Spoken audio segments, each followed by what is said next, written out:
हुजूर साहब गुजरते थे एक रास्ते से, कोई महिला उनके ऊपर डेली कूड़ा फेंकती थी। हमारे आपके ऊपर फेंक दे हम तो गोली चला दे तुरंत। हमसे लोग पूछते हैं, मैं मेडिवल इंडिया पढ़ाता हूं, लोग मुझसे पूछते हैं इस्लाम इतनी ऊंचाई पे कैसे था, मुसलमान इतनी ऊंचाई पे कैसे थे? स्पेन से लेकर चाइना सी, कैस्पियन से लेकर हिंदुस्तान, पूरे इलाके में मुसलमानों का कब्जा। क्यों? जिब्राइल साहब ने हुजूर साहब से कहा कि कहो तो तैफ शहर 2 पहाड़ों के बीच में है, तो उन्होंने हुजूर साहब से कहा कि कहो तो दबा दूं। अरे बोले नहीं, जाने दो। इस्लाम जब पैदा हुआ पूरी दुनिया में अंधेरा था, पूरी दुनिया में। आप कभी इस्लाम की हिस्ट्री पढ़ो, यूरोप औरतें जलाई जा रही थी विच हंटिंग के नाम पे, विच हंटिंग। हिंदुस्तान सती प्रथा, चीन में तो लड़कियों को ऐसे ही मार डालते थे। पूरी दुनिया में अंधेरा, और उस अंधेरे में मोहम्मद साहब लैंप लेकर खड़े हुए। इस्लाम, प्रेम, मैसेज।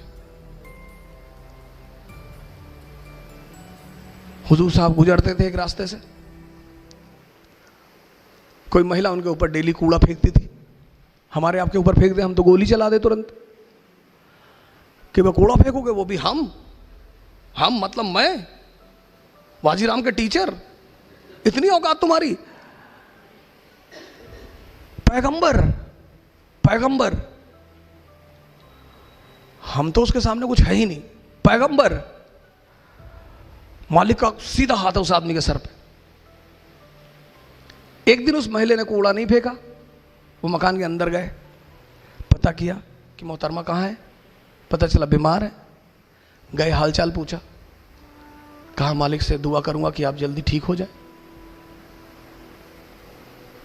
ये है, ये हमसे लोग पूछते हैं, मैं मेडिवल इंडिया पढ़ाता हूं, लोग मुझसे पूछते हैं इस्लाम इतनी ऊंचाई पे कैसे था, मुसलमान इतनी ऊंचाई पे कैसे थे?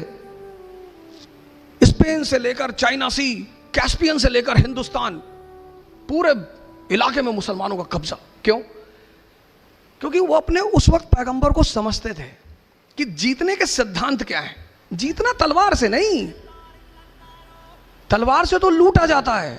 चोर किस चीज का इस्तेमाल करता है? तलवार का। ये मैसेज है, मैसेज। इकरा शब्द फैजल साहब ने लिया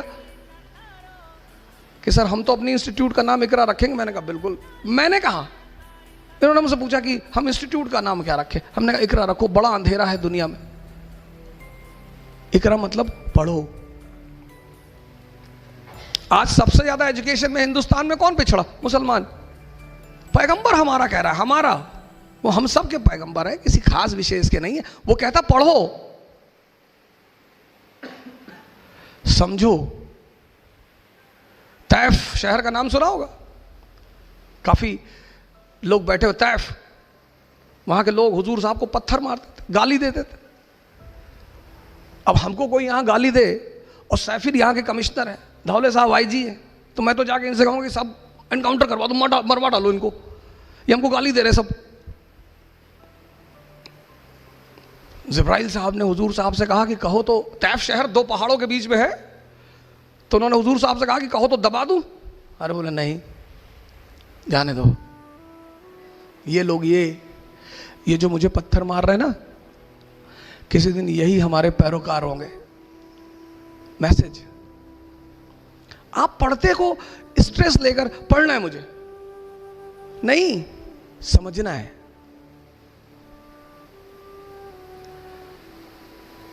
आप पहली गलती पता क्या करते हो? आप स्ट्रेस लेके काम करते। पढ़ना है, मैं नहीं कहता। आप किताबें इतनी प्यारी चीज है, इतनी, पर कब? जब आप उन्हें समझो।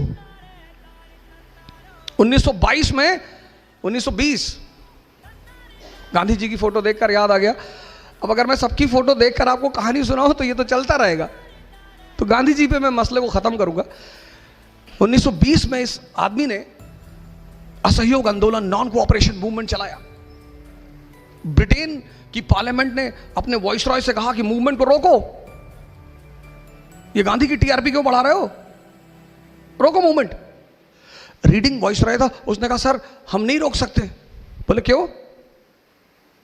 बोले सर ये जो सत्याग्रही है ना, ये भजन गा रहे हैं सर सड़क पे, ईश्वर अल्लाह तेरे नाम, इनको बुद्धि दे भगवान।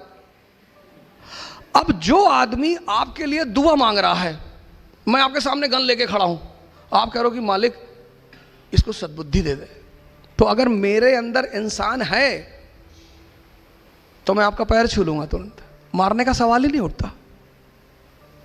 आपने कभी सोचा हम इस आदमी की क्यों इज्जत करते हैं? इसलिए नहीं कि आदमी नंगा रहता था ना, वो बात नहीं है। फिर अब गांधी जी कपड़ा नहीं पहनते थे, ऐसे बहुत सारे लोग नहीं पहनते। 1922 में चौरी चौरा एक जगह है यूपी में, वहां का पुलिस स्टेशन जला दिया, पुलिस वालों को जला दिया, सरकार पे सीधा हमला। सरकार ने कहा मारेंगे इन लोगों को, खूब मारेंगे। वही घटना, सेम वही घटना 2010 में हुई। आदरणीय बाबा रामदेव रामलीला ग्राउंड में करप्शन के खिलाफ लड़ाई लड़ रहे थे,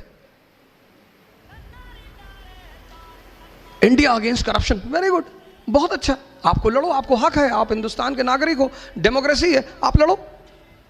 सरकार ने उन्हें आदेश दिया कि 12 बजे के बाद रामलीला ग्राउंड छोड़ देना। अब सरकार,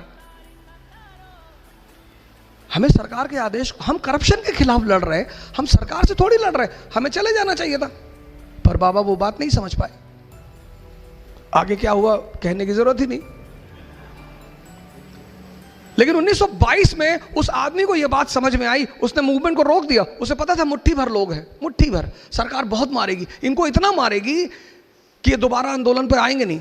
तो जैसे ही चौरी चौरा का कांड हुआ, गांधी स्टॉप्स द मूवमेंट, खत्म कर दिया मूवमेंट। कहा I don't have faith in violence, मुझे हिंसा में विश्वास नहीं है। अरे सरकार ने कहा 1 हफ्ता रख लो, बोले हाँ ही नहीं। एक भी आदमी इस मुल्क में नहीं मारा गया। महान है वो आदमी। किसी का विरोध करो और वो तुम्हें मार ना पाए। मैसेज पढ़ो, किसके लिए? मैसेज के लिए।